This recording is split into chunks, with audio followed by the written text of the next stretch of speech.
Dear Martin, I am unsure how to talk to you. You are one of the greatest of the great men our country has produced. You are an American icon along with Washington and Lincoln. You are a statue, a stamp, a national holiday. Thousands of streets and schools have been named after you. Like Washington and Lincoln, you are venerated and already quite a lot forgotten. And nonviolence, what happened to it? I am writing you because I wanted to say what happened to it. I wanted to talk to you like a person, like a friend. I wanted to say that you planted seeds, and what those seeds were, and how they have grown, and how they have grown in me. Here are some stories of those seeds.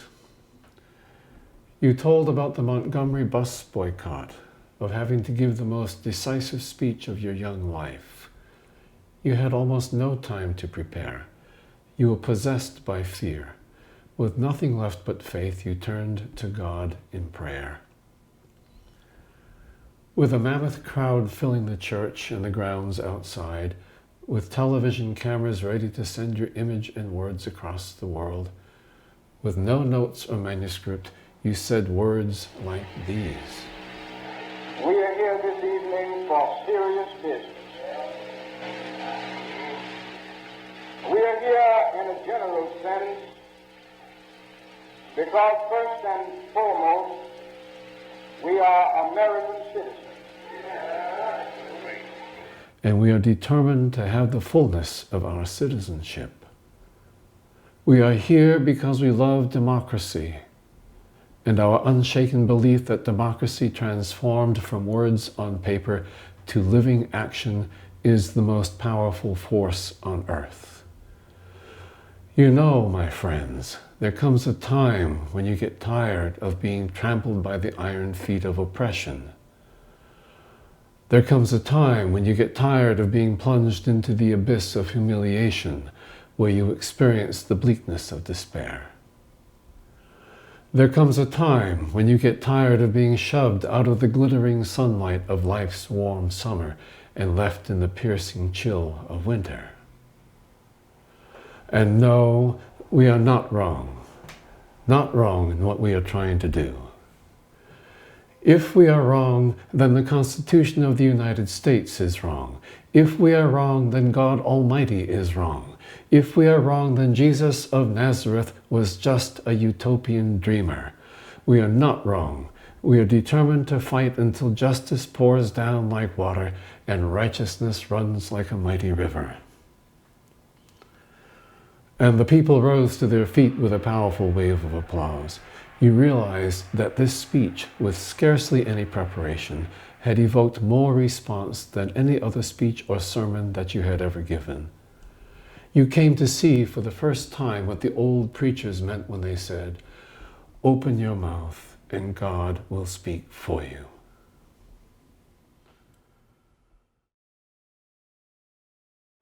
Not long after, you had settled into bed when the telephone rang. An angry voice said to you, "Listen and listen good. We've taken all we want from you. Before next week, you'll be sorry you ever came to Montgomery." And you tell the story of your fear in words like these. I was shaken. All my fears hit me all at once. I had reached the edge. I got up and walked the floor, but I couldn't stop the fear. I was ready to quit. I tried to think of any way I could get out without seeming a coward. I thought about my beautiful newborn daughter and her gentle little smile, and my wife asleep in the next room, and I couldn't stand it anymore. I was weak. I bowed my head over the kitchen table and prayed out loud, "Lord, I'm trying to do the right thing, but Lord, I am weak now. I have lost my courage. I'm at the end of my ability to do this. I can't face this alone." And then I heard the quiet assurance of a voice inside me saying, "Martin Luther, stand up for righteousness. Stand up for justice. Stand up for truth, and lo, I will be with you even unto the end of the world. Then you recalled further, I tell you, I have seen the flash of lightning and heard the roar of thunder. I've felt sin overwhelming my soul. But I heard inside me the voice of Jesus telling me to keep fighting. He promised never to leave me. I felt the divine presence as I never had before. My fears fell away. My uncertainty vanished. I could face anything now. September 15, 1963, church bombing, Birmingham, Alabama, in which 4 young girls died. And you spoke words like these. Never will I forget the bitterness and grief I felt on that awful September morning.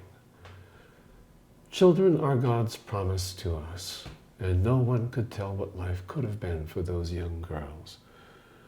These young children, blameless, beautiful, were the victims of blind hatred, victims of one of the most heinous crimes ever committed against the spirit of life. Yet they did not die in vain.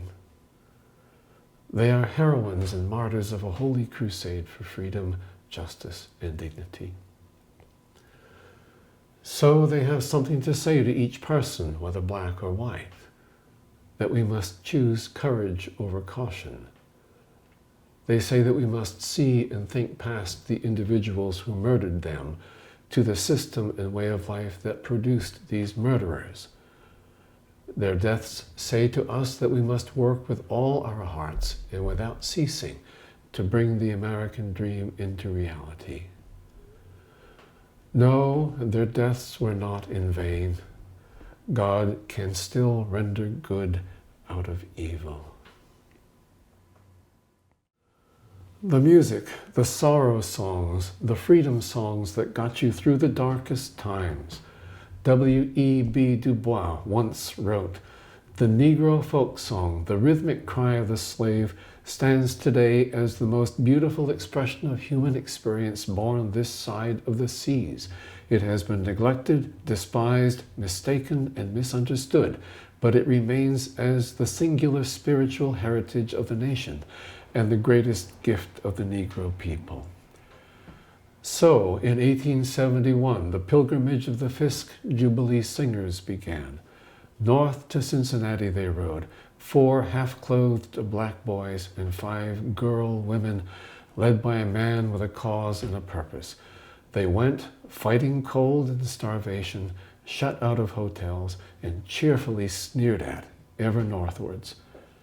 And ever the magic of their song kept thrilling hearts, until a burst of applause in the Congregational Council at Oberlin revealed them to the world.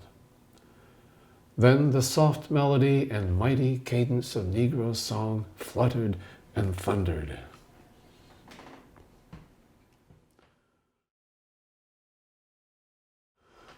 And Martin, he went on to say that with this music, a rich inheritance from our forebears who had the endurance and the strength of heart to find beauty in song, whose unlettered minds were able to create those profoundly simple statements of faith and hope, we can also give voice to the depths of our pain and our yearnings. Through music, the Negro is able to transform the depths of suffering into a sparkling and fluid optimism. In this dark world, he somehow finds the light. And nonviolence. You said that world peace by nonviolent means is neither absurd nor unreachable. All other ways have failed, thus we must begin again. How long will it take? The rich power of your voice, the cadence of your speech, ring today in our hearts and minds. How long? Not so long. How long?